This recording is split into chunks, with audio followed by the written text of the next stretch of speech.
On what seemed like a peaceful morning, all of Ottawa was jolted awake by a political bombshell from Washington. Donald Trump had just unveiled the Golden Dome Missile Defense Shield, a missile shield he proudly hailed as the greatest in U.S. history. But instead of reassuring America's allies, the announcement came with an unprecedented ultimatum. Canada must pay $61 billion for protection or choose to become America's 51st state to get it for free. It was a true shock, not just for a Canadian government still reeling from a political crisis following Justin Trudeau's resignation, but for a world that had long believed the U.S.-Canada relationship to be one of the strongest and most exemplary between neighboring nations. In that moment, all the long-held assumptions seemed to crumble. Trump's declaration was no longer about bargaining over tariffs or trade. It was about turning security, the very foundation of a nation's existence, into something to be bought and sold. It forced Canadians, who had grown used to living under a shared security umbrella with the U.S. for over half a century, to confront a harsh truth: that alliance could be weighed on the same scales as any other contract. The headlines in Toronto, Montreal, and Vancouver the next morning all echoed a single word: blackmail. This wasn't just a debate about defense spending. It was a test of trust, of sovereignty, and of resolve between two countries long seen as siblings. From factory workers in Oshawa to veterans who had once fought side by side with American troops in Afghanistan, everyone was asking, is our closest ally still truly an ally? And if America could strong-arm Canada like this today, who would be the next victim tomorrow? This story unfolds like a mirror reflecting a new era, one in which even national security, once considered sacred and non-negotiable, can be turned into a commodity. And to truly understand what that means, we have to take a hard look at the Golden Dome. Not just a weapons project, but a vivid symbol of how Donald Trump has turned security into a bargaining chip. The name Golden Dome, chosen by Trump, evokes more than just the image of a radiant golden dome, a symbol of eternity. It's also a bold assertion of America's absolute military dominance. U.S. media described it as a state-of-the-art missile shield network capable of covering the entire North American sky, intercepting any external attack. In Trump's words, it was a military achievement so great the whole world would have no choice but to bow in recognition. But behind that dazzling glow lies a harsh truth. The Golden Dome is not a shared security gift among allies. It's a protection service with a price tag. Trump had turned a strategic symbol into a bargaining chip. Instead of the spirit of all for one and one for all that NATO once upheld, the message now was crystal clear. If you want shelter, you pay for it. This shift cut deep into the trust of America's allies. Since World War II, the world had believed that collective security was a bedrock principle, that America would stand up for its friends without sending a bill afterward. But now, with the Golden Dome, that commitment had morphed into a cold, transactional contract. For American voters, Trump knew this message hit home, perfectly aligned with the America First mindset. He could proudly boast that he had forced allies to cough up tens of billions of dollars, easing the burden on the national budget. But for allies, especially Canada, the Golden Dome no longer felt like a shield. It was a bitter reminder that no matter how close the relationship, no one is exempt from the pressure to pay. Trust, built over decades, forged through the blood and sweat of soldiers who fought side by side in Korea, in Afghanistan, now suddenly felt fragile. This was the turning point. When security becomes a commodity, allies become customers, and the United States becomes the seller of protection. And in that role reversal, Canada, the nation that had long taken pride in being America's kindred spirit to the north, became the first customer put to the test. Faced with that ultimatum, newly appointed Prime Minister Mark Carney had little time to decide. Barely a week into office, he was already staring down a life-or-death question. Pay $61 billion to retain America's protection, or refuse, and declare that Canada would never sell out its sovereignty. And it was in that very moment that an entire nation began to redefine its own answer for the future. Mark Carney had barely set foot in the Prime Minister's office when he was hit by an unprecedented political tsunami. A nation still reeling from the shock of Justin Trudeau's resignation was now forced to face an outright ultimatum from Washington: $61 billion, a staggering figure that not only stunned the economic world, but also struck a direct blow to national pride. For Canadians, security has never been something to buy, and sovereignty has never been up for negotiation. In his first cabinet meeting, Carney made it unmistakably clear, Canada is not for sale. That statement instantly became a rallying cry echoing across the country, from the streets of Montreal to the wide-open prairies of Saskatchewan. At first, the public was anxious and fearful, worried about the prospect of losing the familiar security umbrella. But that fear quickly gave way to outrage and pride. Major newspapers ran editorials declaring that Canada must not bow. On social media, the hashtag Canada is not for sale spread like wildfire, turning into a national movement of solidarity. Workers in Alberta, students in Toronto, even aging veterans in Winnipeg all shared the same sentiment. If the choice is between money and sovereignty, Canada has only one path forward. For decades, Canada had been seen as the gentle, diplomatic friend, always seeking peaceful solutions. But this blatant act of coercion awakened something else entirely, a spirit willing to rise and defend the dignity of the nation. Many observers noted that, for the first time in generations, Canadians no longer saw the U.S. as a benevolent big brother, but as a direct threat looming just across the border. It was a fundamental shift in the national consciousness, a turning point that marked the beginning of a new era in Canadian politics. Yet pride alone couldn't mask a harsher truth. The United States remained Canada's largest trading partner, the primary export market for millions of Canadian households. And Trump, with the instincts of a seasoned negotiator, knew full well that the security squeeze was just the opening move. When Canada said no to the Golden Dome invoice, he immediately pivoted, shifting the battle to a far more brutal front: trade. And from that moment on, the world's most peaceful border began to transform into a fiery economic battleground. Donald Trump didn't hesitate for a second. The moment Canada refused to pay for the Golden Dome, he reached for his go-to weapon: tariffs. Overnight, the White House announced a sweeping 35% tax on nearly all of Canada's key exports: softwood lumber, steel, automobiles, and oil. It was a direct hit to the heart of Canada's economy, where entire industries are deeply intertwined with the U.S. market. Truckloads of goods crossing from Windsor into Detroit suddenly ground to a halt. Export contracts worth billions were left hanging by a legal thread labeled America First. Ottawa responded just as swiftly. Prime Minister Carney's government announced a retaliatory 25% tariff on U.S. goods. But the targets weren't random. They zeroed in on Florida oranges, Kentucky bourbon, and Harley-Davidson motorcycles from Wisconsin, iconic products from key battleground states in the upcoming election. The message from Canada was unmistakable. If Trump wanted to play political games through trade, Ottawa knew how to make sure American voters felt the consequences. But this tariff war wasn't just a numbers game on trade balance sheets. It crept into dinner tables and family budgets. In Oshawa, GM workers feared assembly lines would shut down, putting thousands of jobs at risk. In Iowa, corn farmers, once reliant on Canadian exports, watched helplessly as grain piled up in silos, prices in free fall. In Michigan, auto parts workers bitterly realized that orders from their biggest customer, Canada, were vanishing. The once most peaceful border in the world had become a front line in an economic war, and ordinary families were the ones taking the hits. The U.S.-Canada trade war laid bare a painful truth. Globalization once promised shared prosperity, but when weaponized by politics, it crushed millions of dreams. A Canadian father feared he could no longer afford his child's university tuition. An American mother shelved her plans to buy a home. Cold numbers like GDP and trade deficits were now written in sweat and tears from both sides of the border. And yet, irony began to creep in. Just when Trump thought he held all the cards, cracks started to appear, not in Canada, but in the U.S. itself. Financial markets wobbled. Major corporations pushed back. Even voices within the Republican Party began to turn against him. This growing backlash didn't just threaten the economy. It posed a direct challenge to the very seat of power Trump was trying to protect.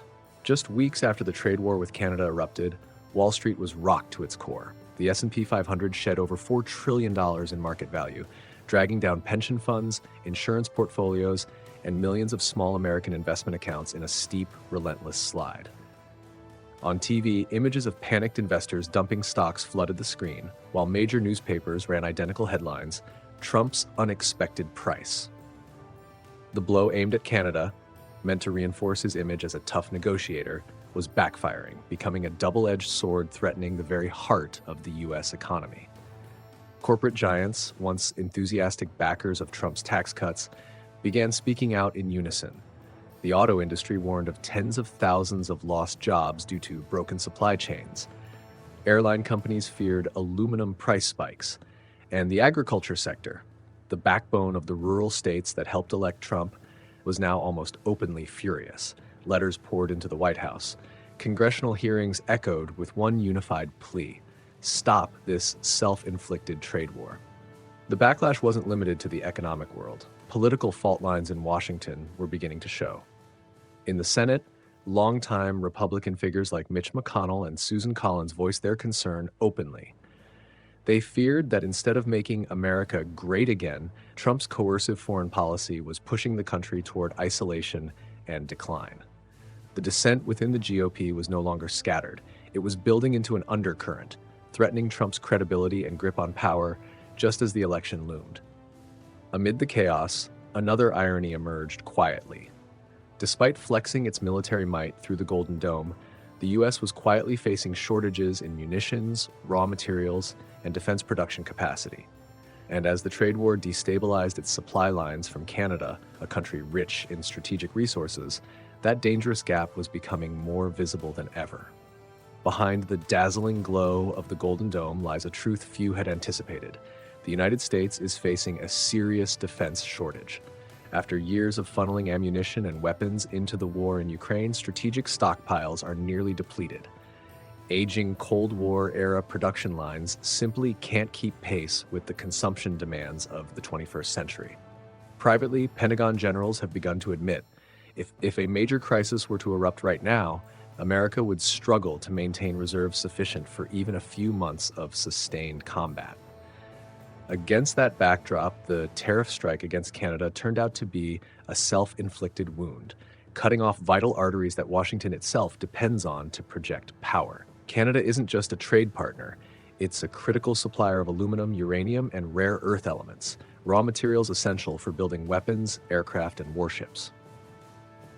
From the aluminum frames of F-35 fighter jets to the uranium fueling naval reactors, the supply lines run straight from the north. And once those lines are threatened, the Golden Dome, no matter how imposing it appears, risks becoming little more than an empty shell. The paradox becomes even clearer when Trump uses national security as leverage against Canada. He sought to prove that the U.S. holds total control, but in doing so, he exposed a deeper truth. Mutual dependency cannot be denied. To sustain its defense capabilities, America needs Canada's minerals and energy just as much as Canada has relied on U.S. protection. Each sanction, each trade barrier inadvertently nudges Washington closer to shooting itself in the foot.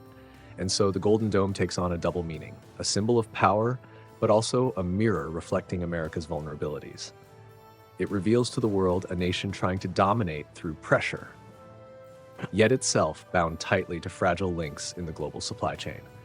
As that reality comes into focus, Canada, once dismissed as the little brother, suddenly realizes it holds a quiet but formidable weapon, a hidden vault of strategic resources the U.S. cannot afford to lose.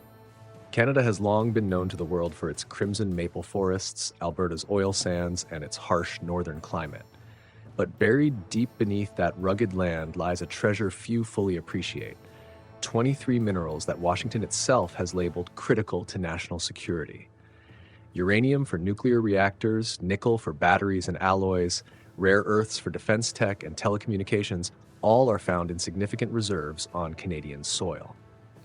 As China tightens rare earth exports and Russia clamps down on energy flows, Canada has quietly emerged as the irreplaceable key the U.S. can no longer afford to ignore. When Ottawa began to emphasize its resource advantage in official statements, the message to Washington was crystal clear. Canada is no longer just the gentle friend. It is a kingmaker in the global supply chain chessboard. If the U.S. treats security like a product with a price tag, then Canada, too, has its own economic weapon to wield. Suddenly, Mining corporations in Saskatchewan and Manitoba found themselves in the spotlight, while European and Japanese partners quickly stepped forward, eager to collaborate, a subtle signal to the US that Canada has other paths forward. This shift wasn't just a short-term tactic, it marked a deep, strategic transformation. For the first time in decades, Canada realized that in a volatile world, power doesn't lie solely in weapons and armies, but in minerals, energy, and the ability to control the technological lifeblood of the modern age. And as Canada began to strike back with its underground arsenal, Europe, itself growing weary of Trump's heavy-handed pressure, quickly recognized the opportunity. From that point on, not only did the US-Canada relationship begin to shift, but the entire Western alliance started to tremble, setting the stage for a geopolitical realignment the world had never seen before. The shockwave of the Golden Dome didn't stop at the US-Canada border. It spread rapidly like a political earthquake, shaking the very foundations of the Western alliance. Within NATO, simmering frustration exploded when Donald Trump delivered a similar ultimatum to Europe, demanding member states spend up to 5% of their GDP on defense, double the previous target. France, Germany, Italy, and the Netherlands, all core allies, felt they were no longer being treated as partners, but as customers being squeezed dry. At the summit in The Hague, tensions ran so high that several European leaders avoided shaking Trump's hand, an image unprecedented in the alliance's history. Amid that upheaval, Canada emerged as an unexpected source of moral support for Europe. Ottawa announced it would expand defense industrial cooperation with the European Union and join projects like PESCO and the EDF, initiatives it had previously watched from the sidelines. The message was clear. If the US intended to use security as a tool of coercion, then Canada and Europe were ready to build a new order rooted in equal partnership.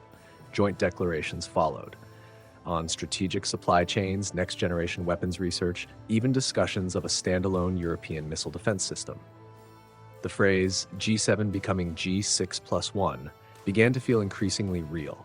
The US was growing isolated within the very bloc it once led.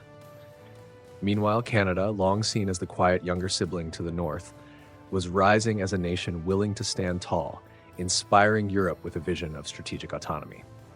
In this new picture, the West wasn't breaking apart, but it was undeniably being reshaped, from an alliance orbiting Washington to a multi-centered network, with Canada taking on a more vital role than ever before. And yet, all of this momentum raised a pressing question for Canadians themselves. Are they truly ready to enter this new era, one where their country must shoulder greater responsibility, no longer leaning on the US as it once did? That answer would not come solely from debates in Parliament, but from the ballots of millions of citizens in the early election that Mark Carney had just called. As the crisis with Washington reached its peak, Mark Carney made a bold decision.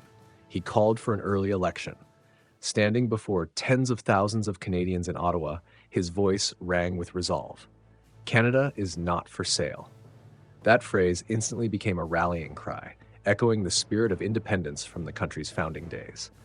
Citizens across the provinces, regardless of political leanings, flooded the streets, waving maple leaf flags in a powerful display of unity, a clear message that they would not allow their nation to be strong-armed by any power. The election unfolded like a national referendum on sovereignty. And in the end, the results were decisive. Carney's Liberal Party won by a landslide, transforming a political crisis into an unprecedented show of strength. But it wasn't just a victory at the ballot box. It was a triumph of national spirit. For the first time in decades, Canada asserted a clear and independent strategic stance from the United States, no longer the obedient little brother, but a nation determined to chart its own path. From that moment forward, Canada turned a new page in its history, a chapter shaped by confidence and pride, both in domestic politics and on the world stage. But as the world watched, fascination was tinged with unease. Because if even a close ally like Canada could push back, what did that signal for the global system at large? And so, from this North American turning point, a ripple effect began to spread around the globe, a sign that globalization, once praised as the road to peace, was now being weaponized in the great power games of the 21st century. From the US-Canada standoff, the world was forced to confront a bitter truth. Globalization, once praised as the thread that bound humanity together, had been weaponized. The trade agreements and cross-border supply chains that once brought jobs and prosperity had now become tools for extortion, coercion, and high-stakes bargaining. Washington wielded tariffs like threats. Ottawa struck back with critical minerals. What was once the glue of cooperation had become the tightening jaws of a vice. The domino effect spread quickly beyond North America. In Southeast Asia, nations began asking themselves, if the US could pressure Canada, its closest ally, how would it treat countries like Vietnam, the Philippines, or Singapore? In South America, Brazil and Argentina accelerated their search for partners beyond Washington's orbit, fearing that they too could one day be reduced to pawns in geopolitical trade-offs. Across Africa, where China has poured hundreds of billions into infrastructure, governments viewed the US-Canada conflict as proof of a long-held suspicion. Dependency on the US meant surrendering one's fate to decisions made in the White House. Sensing the moment, Beijing and Moscow wasted no time capitalizing on the crisis. Chinese state media ran headlines claiming that even America's best friend couldn't escape its disdain. Russia declared that the Western order was nothing but a trap, one where smaller nations were inevitably sacrificed. Even North Korea chimed in, framing the debacle as proof that the US cannot be trusted. The entire global order seemed to be sliding into a new era, one where alliances were no longer built on trust or shared values, but on the cold calculus of leverage. Those with resources had a voice. Those who controlled supply chains had bargaining power. Globalization hadn't vanished, but its face had changed. No longer a bridge, it had become a battlefield, where every shipping container, every flow of raw material, every trade agreement could turn into a bullet in a war for dominance. And in this shifting landscape, the world was left with no choice but to view the US-Canada crisis not as an isolated dispute, but as a global wake-up call, a stark warning of the age to come. The crisis between the United States and Canada was never just about money or trade. It served as a mirror reflecting the deeper truths of our time, that security can be bargained with, that allies can be treated like paying clients, and that the values once considered unshakable now stand on uncertain ground. America believed it could put a price on protection, but in doing so, it revealed the mutual dependencies that no superpower can deny. For the first time in decades, Canada stood tall and declared, "It is not the 51st state of America, nor is it a commodity to be bought or sold." That decision didn't just redefine Ottawa's place on the global stage, it posed a profound question to the entire Western alliance. Is trust still enough to sustain the current order? Or are we entering a new era where alliances are governed not by brotherhood, but by the careful balancing of interests? This is, without a doubt, a historical turning point, a moment after which the US, Canada, and the rest of the world must reconsider. Are we building the future on a foundation of trust, or on short-term contracts laced with calculation? The answer to that question will shape the global order for decades to come. What do you think about this political analysis? Share your thoughts in the comments below, and don't forget to like and subscribe so you won't miss the next deep dive.